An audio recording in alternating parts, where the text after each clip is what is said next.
Hello बच्चों, इस question में गिवन है if the function f defined on interval pi by 6 to pi by 3 by f of x equal to root two cos x minus 1 upon cot x minus 1 x not equal to pi by 4 and k for x equal to pi by 4 then k equal to option है 1/2 k 1/√2 and 2। Solve करते हैं बच्चों question को। इस question के लिए जो की कॉन्सेप्ट है वो देख लेते हैं यहाँ से हम। की कॉन्सेप्ट की बात करें तो if a function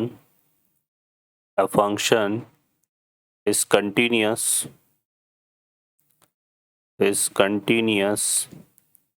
at x equal to a if limit x tends to a f of x equal to f of a, और ये f of a हमारे पास कैसा होना चाहिए, फाइनाइट। ठीक है, तो ये हमारे पास होता है। सॉल्व करते हैं बच्चों क्वेश्चन को।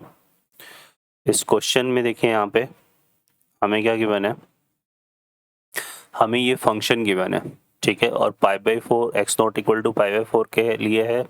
तो क्वेश्चन में बोला हुआ है कि एफ फंक्शन जो है वो क्या है, एफ इज कंटिन्यूस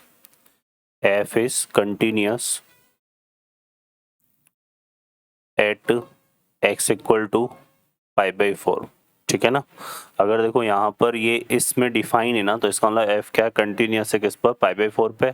और एफ अगर पाई बाई 4 पे कंटिन्यूस होगा तो हमारे पास क्या आ जाएगा, देखो यहाँ से limit x tends to pi by 4 f of x equal to f of pi by 4। ठीक है, अब इसको सॉल्व करते हैं यहाँ से, तो ये आ जाएगा लिमिट, यहाँ पर देखो हमारे पास क्या आ जाएगा, ये आ जाएगा limit x tends to pi by 4 और f ऑफ x हमारे पास क्या है यहाँ पे, √3 cos x minus 1 upon cot x minus 1।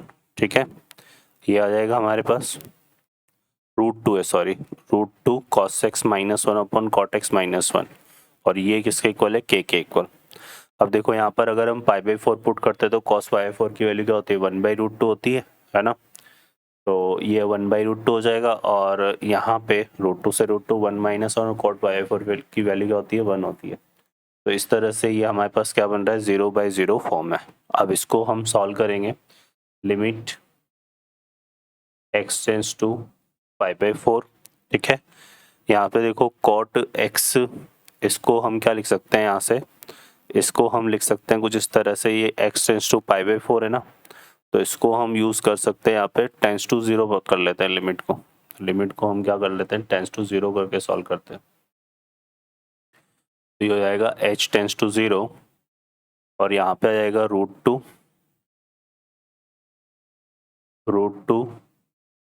ये हो जाएगा cos, क्या आ जाएगा हमारे पास, पाई बाई 4 माइनस का h माइनस का 1 अपॉन, और यहाँ पे आ जाएगा cot पाई बाई 4 माइनस का h माइनस का। ठीक है, ये हमारे पास आ जाएगा इक्वल टू क्या चल रहा था, 1।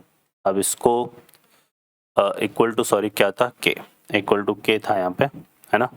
अब इसको सिंप्लीफाई करते हैं तो ये हो जाएगा लिमिट h टेंस टू 0।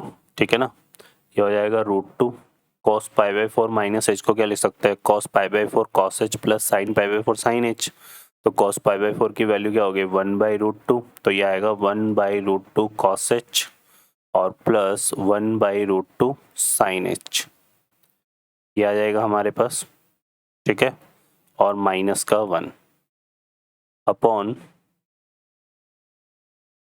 यहाँ से अगर देखेंगे तो ये हो जाएगा cot pi by 4 minus h है ये, तो इसको क्या लिख सकते हैं हम, इसको लिख सकते हैं यहाँ से, देखो cot को 1/tan करेंगे ना यहाँ पे, तो ये हमारा कुछ इस तरह से हो जाएगा, हो जाएगा tan pi by 4 minus h। ठीक है, और अपॉन में यहाँ पर आ जाएगा हमारे पास 1 minus tan pi by 4 minus का h। ठीक है, अब इसको फर्दर देखो यहाँ से सॉल्व करते हैं तो ये हो जाएगा लिमिट h टेंस टू 0, √2 को मल्टीप्लाई करेंगे तो ये क्या आएगा, cos h प्लस का sin h माइनस का 1 अपॉन, यहाँ से ये जो 10 पाई बाई 4 माइनस h है, इसको क्या लिख सकते हैं हम, इसको लिख सकते हैं 1 minus tan h upon 1 plus tan h, ठीक है, और यहाँ पे क्या आएगा tan 5/4 माइनस का h। तो ये हमारे पास बेसिकली आ जाएगा। अब इसको सॉल्व करते हैं, एलसीएम ले लेते हैं यहाँ पे। तो यहाँ पे 1 प्लस tan h और यहाँ माइनस का ये कितना आएगा, तो 1 से 1 तो कैंसिल हो रहा है और ये 2 tan h हो जाएगा, ठीक है ना। तो यहाँ से हमारे पास बेसिकली कितना आ जाएगा, limit h tends to 0 cos h plus sin h minus 1 और अपॉन में ये कितना हो जाएगा 2 tan h, 2 tan h। यहाँ पे h टेंस टू 0 पुट करेंगे तो tan π/4 की वैल्यू कितनी हो जाएगी, 1 हो जाएगी, तो उसको हम हटा देते हैं, है ना। तो ये क्या आ जाएगा, ठीक है। तो ये हमारे पास आ गया। अब यहाँ पर देखो हमारे पास एक रिजल्ट होता है, क्या रिजल्ट होता है, limit h tends to 0 tan h upon h ये इक्वल टू 1 के होता है। तो हम क्या करते हैं, यहाँ से इसको सॉल्व करते हैं, लिमिट h टेंस टू 0, इसको नीचे वाले रिजल्ट को s से डिवाइड मल्टीप्लाई कर देते हैं, ठीक है ना। तो यहाँ से देखो क्या आ जाएगा हमारे पास, cos h plus sine h minus 1 और ये तो हो जाएगा 2 tan h upon h into h, ठीक है। tan h upon h tends to 0 पे 1 हो जाएगा, यहाँ 2h बचेगा रिमेनिंग, है ना। तो इसको हम सॉल्व करेंगे यहाँ से, तो क्या आएगा, लिमिट h टेंस टू 0 ये हो जाएगा cos h माइनस 1 अपॉन यहाँ पे आ जाएगा 2h एंड प्लस यहाँ पे साइन h अपॉन 2h, ठीक है। किससे को चल रहा था ये, के इक्वल, क्लियर है। अब हमारे पास देखो एक रिजल्ट होता है क्या, limit h tends to 0 1 minus cos h upon h square equal to क्या होता है 1/2, ठीक है। तो इसको अगर हम h से डिवाइड मल्टीप्लाई कर दे तो यहाँ पर आ जाएगा ये और ये h स्क्वायर हो जाएगा, ठीक है। तो cos h minus 1 upon h square तो माइनस का 1/2 हो जाएगा, लेकिन टेंस टू 0 पर 0 अप्लाई करेंगे तो ये पूरा रिजल्ट 0 हो जाएगा और साइन h अपॉन h की वैल्यू 1 हो जाएगी h टेंस टू 0 पर, तो ये कितना आएगा 1/2, ठीक है, equal to k। So k की वैल्यू हमारे पास यहाँ पे कितनी आ रही है बच्चों, 1/2 आ रही है, ठीक है। तो ये इसका आंसर बनेगा। ओके बच्चों, ऑप्शन में यहाँ पे देख लेते हैं कौन सा करेक्ट हो जाएगा, A option is the correct answer. Okay बच्चों, I hope you understand well, best of luck, thank you.